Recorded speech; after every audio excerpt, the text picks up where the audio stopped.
For the final lesson of this module, I just want to touch upon illustrations a little bit because they can also be elements that you're going to be using in your designs. Now, you don't have to be an illustrator if you're UI designers. Icons, I can definitely see fall under UI design a lot, but illustration is a lot more complex and it's a lot more artistic. And unfortunately, I'm using an illustration example that's overused at the moment, with just like faceless people kind of handshaking, and there's some elements in the background that are very playful and kind of maybe even irrelevant to the image that we're using. You're gonna see a lot of popular brands using these types of illustrations, like Shopify, Facebook or Meta, and a lot of different brands are basically using these illustrations in places where they have some kind of an empty state, or they want to communicate a new feature. So in a sense it's overused, but I just wanted to use it as an example because it is something that maybe a client will ask of you to do. And if you don't know how to illustrate like this, you can maybe find an illustration that you can use either for free or by having a subscription to some kind of an online tool for grabbing visual assets.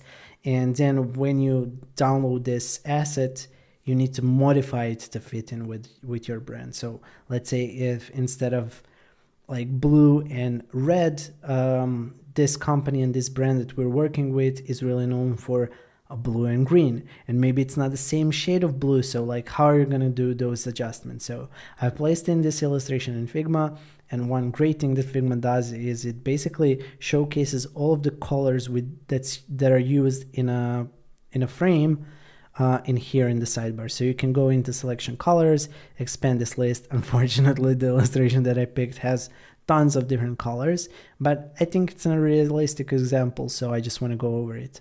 So in here you can see there's a lot of these gradients that are used, and then there are just some solid colors.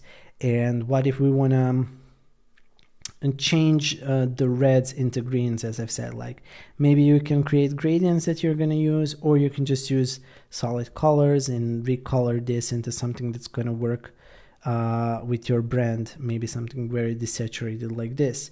So you can either just go in here and replace all of these colors like this. Maybe we want to make this part a little bit darker, or you can just have this selected all the way around and just hit on these and continue switching them to hexes. So in here, this is again some kind of a darker one. So I'm guessing that all of these darker ones can easily become solid dark greens that we have in here. Perfect. And then all of the lighter ones, let's make this. Again, it's a process. It's gonna take time, but in the end, you're gonna make, oh, this is actually a part of the hand, so maybe we don't want to switch that, but we do want to switch this, and we definitely do want to switch this into green. Perfect. So no more red, and now we have something that's a little bit more branded.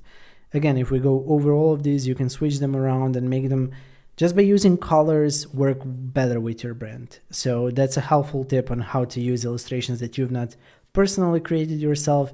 You can also remove some elements if they feel out of place or out of brand for you. So maybe something like this flower is not going to be, or leaf is not going to be working with your brand. So just kind of select those, remove them, and maybe this plane can also go away. And this is already maybe looking more like something that you would like to use in your own brand. So yeah, just a couple of clicks, just a couple of changes, but it can really make this work better with all of the other illustrations or visuals that you have on your own product. So hopefully that helps you when it comes to manipulating illustrations that you find online. You can still edit them and use them for your own designs.